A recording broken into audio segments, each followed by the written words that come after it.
उसके बाद जो अहम चीज़ है वो है कैल्शियम और आयरन। बहुत सी ख़वातीन में अमूमी तौर पे देखा गया कि जैसे ही सेकंड ट्राइमेस्टर शुरू होता है उनमें खून की कमी का शिकार हो जाती हैं। उनकी एचबी लेवल एकदम ड्रॉप कर जाता है। अच्छा, दौरान हमल आपका एचबी 10 से 12 के दरमियान रहना चाहिए, ये ज़रूरी है। वैसे तो एचबी कम से कम 12 होना चाहिए, लेकिन दौरान हमल कमी आ जाती है खून में काफ़ी ज़्यादा औरतों में, तो 10 से 12 के दरमियान भी अगर है तो वो भी ठीक है। अच्छा, उसकी क्या वजह है कि आपकी डाइट में भी आयरन की कमी का शिकार है आप, और आप अपने आयरन के सप्लीमेंट्स भी नहीं ले रही। आप अपनी डाइट में गोश्त का इस्तेमाल बढ़ाएं, कलेजी, कीमा, और इस तरह से आपने गाजर का इस्तेमाल करें। इसके अलावा चुकंदर का इस्तेमाल करें। अगर आप इन चीज़ों का इस्तेमाल अपने थ्रू आउट प्रेगनेंसी करती रहती हैं तो आप कभी भी आयरन डेफिशिएंसी का शिकार नहीं होती। आयरन डेफिशिएंसी जब आपकी होती है तो वो भी आपके बच्चे की ग्रोथ पे इफेक्ट होती है। इसके अलावा आपने कैल्शियम के लिए एक तो आपने अपने कैल्शियम का सप्लीमेंट लेना है, दूसरा दूध दही का इस्तेमाल लाजमी तौर पे करना है। तो ये कुछ इस तरह के सप्लीमेंट्स हैं जो कि आपकी दौरान हमल बहुत ज़्यादा ज़रूरी है, जिनको आपने निगलेक्ट नहीं करना होता। एक तो फॉलिक एसिड, दूसरा कैल्शियम और तीसरा आयरन।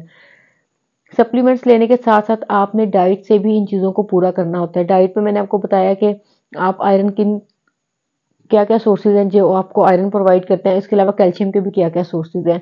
तो आप अगर इन चीज़ों का ख्याल रखते हैं तो थ्रू आउट आपकी प्रेगनेंसी एक तो बहुत स्मूथ रहेगी, आपको कोई भी किसी भी किस्म का इस तरह का कोई इशू नहीं आएगा, ना ही आपकी बेबी की ग्रोथ अफेक्ट होगी, ना आपकी अपनी हेल्थ अफेक्ट होगी। जिन भी औरतों में दौरान हमल इस तरह के मसले आते हैं, बच्चे का वजन नहीं बढ़ रहा, बच्चे की ग्रोथ नहीं हो रही, तो उनमें डेफिनेटली इनमें से किसी न किसी की कमी होती है। तो आपने ये एक ख़ास टाइम होता है जिसमें आपने अपनी सेहत का बहुत ज़्यादा ख़्याल रखना होता है। अच्छा, दूसरी बात ये कि अगर आपको लगता है ना कि अब आप प्रेग्नेंट हैं तो आपने बहुत ज़्यादा खाना है, बहुत ज़्यादा भी नहीं खाना होता, उससे आपका वज़न बढ़ जाता है। वज़न बढ़ना भी कोई बहुत अच्छी बात नहीं होती। उससे होता है कि एक तो आपका वज़न बहुत ज़्यादा बढ़ जाता है, तो आपको शुगर का भी खदशा हो सकता है कि आपको दौरान हमल शुगर हो जाएगा, और आपको ब्लड प्रेशर भी हाई हो सकता है। तो आपने एक इतदाल में रह के खाना होता है, और आपने सबसे ज़्यादा कोशिश करें कि जितना कम से कम मीठे का इस्तेमाल करें अपनी थ्रू आउट प्रेगनेंसी। मीठे को आप कोशिश करें कि बंद कर दें, कम से कम इस्तेमाल करें, क्योंकि फ्रूट्स में भी आपको जा रहा है, अगर आप खजूर वगैरह ले रहे हैं उसमें भी आपको जा रहा है, तो एडिशनल मीठा लेने की आपको ज़रूरत नहीं है। उससे ये होगा कि जो जेस्टेशनल डायबिटीज़ हो जाती है दौरान हमल, अक्सर औरतों को शुगर हो जाता है, तो उससे आप बच सकेंगे। वो भी कोई अच्छी चीज़ नहीं है, वक्ती तौर पे होता है, लेकिन उससे ये कि हो सकता है कि एंड में बच्चे का वज़न बहुत बढ़ जाए आपको शुगर की वजह से, जिसकी वजह से आपका सी सेक्शन हो जाए।